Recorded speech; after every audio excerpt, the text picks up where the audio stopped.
Greetings viewers, as you can see my name is in the intro and it is pronounced Deiphiz.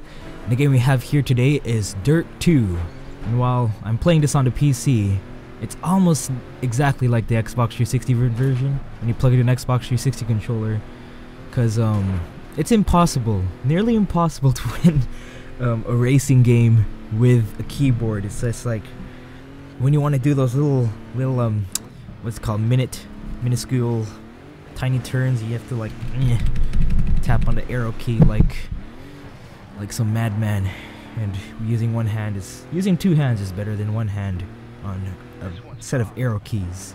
So I've uploaded two different videos of this game, because this is actually the first racing game closest to a simulation. Not that close. The physics are a bit blah blah, you know, not over the top, but giant. So but closest thing I've ever played to that's not an arcade. I've always grew up playing arcade racing games, and those are fun for me, but this really hooked me. I just love it, you know. I've always sucked at racing sims, but I've always pwned at arcade racers. It's a pointless debate too. I look at a lot of videos on and check the comments.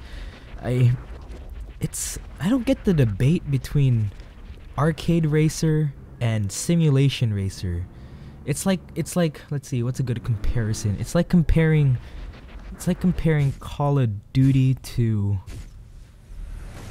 Gears of War. Yeah, Call of Duty, they're both shooters. Call of Duty is a first-person shooter, and Gears of War is a third-person shooter.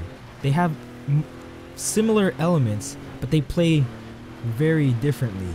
That's how I see it. And this is the reason why I like Dirt 2, because it has a fine line between arcade and simulation. Side note, right now, yeah, skipped straight to the next one. We're actually going on 4 different tracks. We're traveling around the world in this video.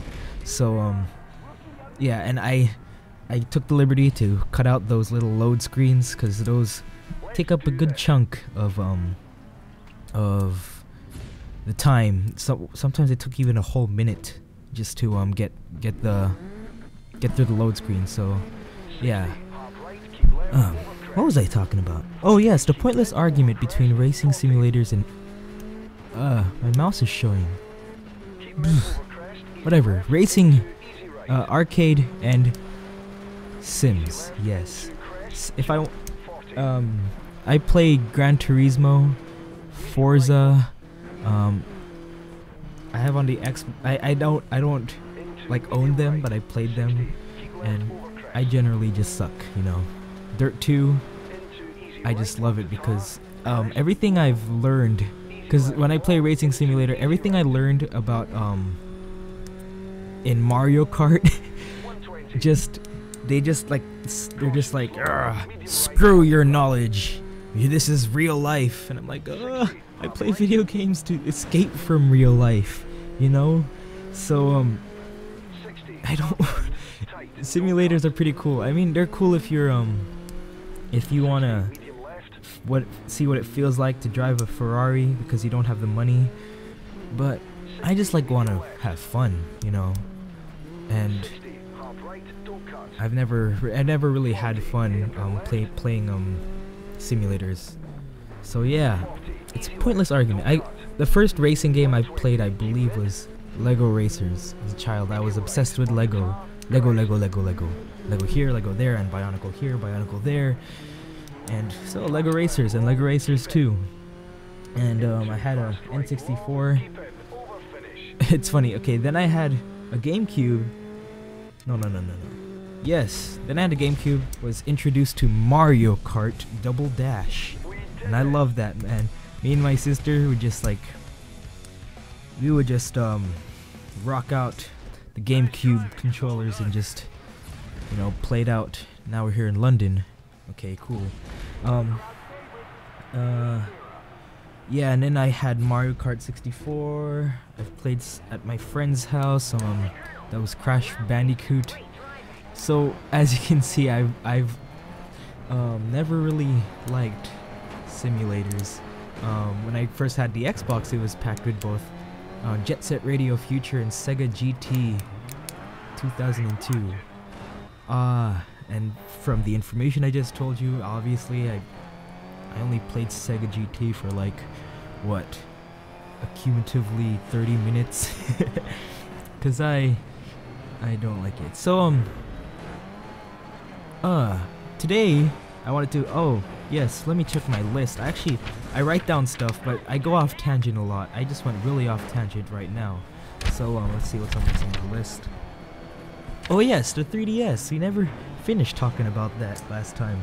3DS NGP little discussion, because I have to keep up with my current gaming events, and I haven't written on it. I should write about this. I think I'd do that after this video.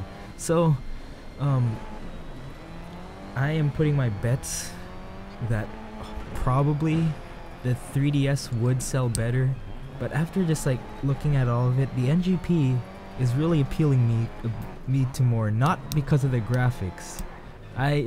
When I play the only handheld I have right now is a Game Boy, so I don't really care about graphics.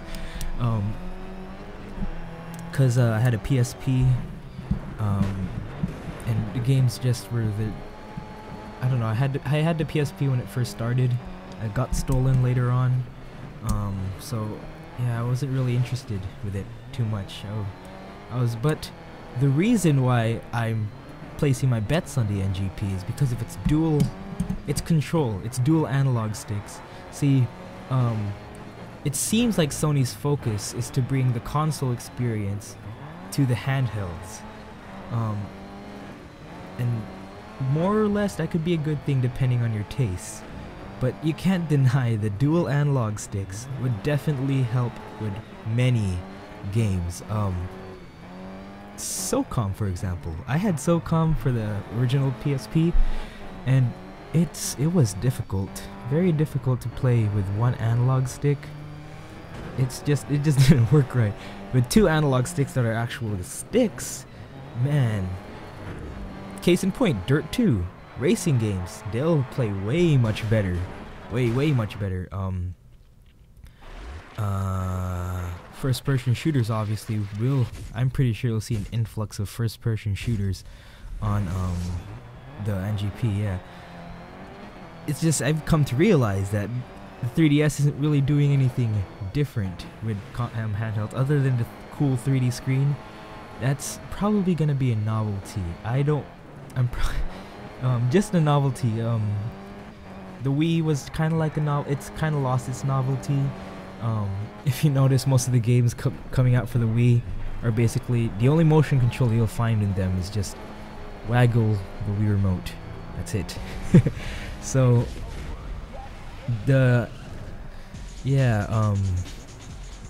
but I'm thinking that actually the 3DS would still sell more. I mean, the PSP was a commercial success, but the 3DS,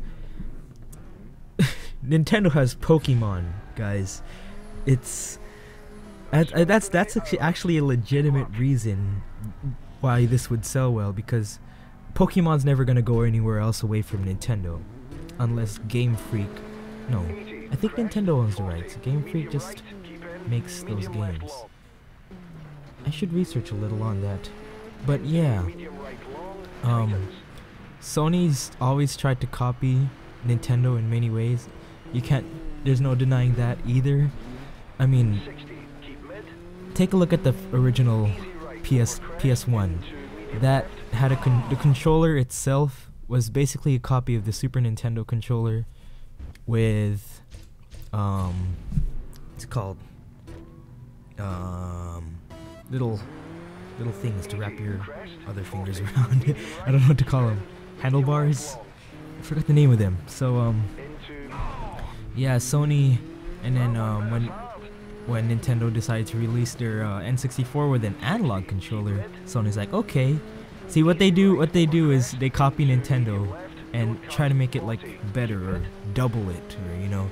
So they said, okay, we're gonna put analog sticks on our controllers. We're gonna put 2 analog sticks on our controllers. All right, okay, cool. And then Nintendo was like, okay, we have Rumble Pack. And then Sony's like, okay, how about we have 2? We have the DualShock, which has 2 rumbles on each side of the controller.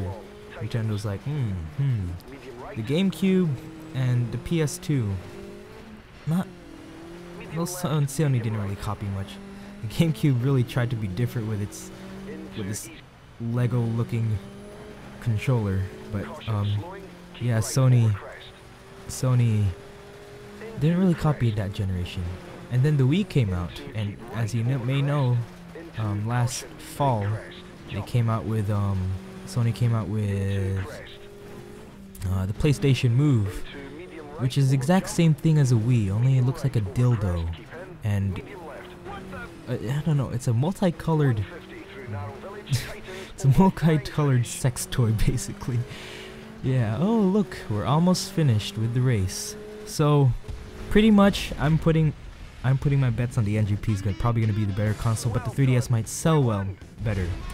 So anyways, that's it folks. Goodbye.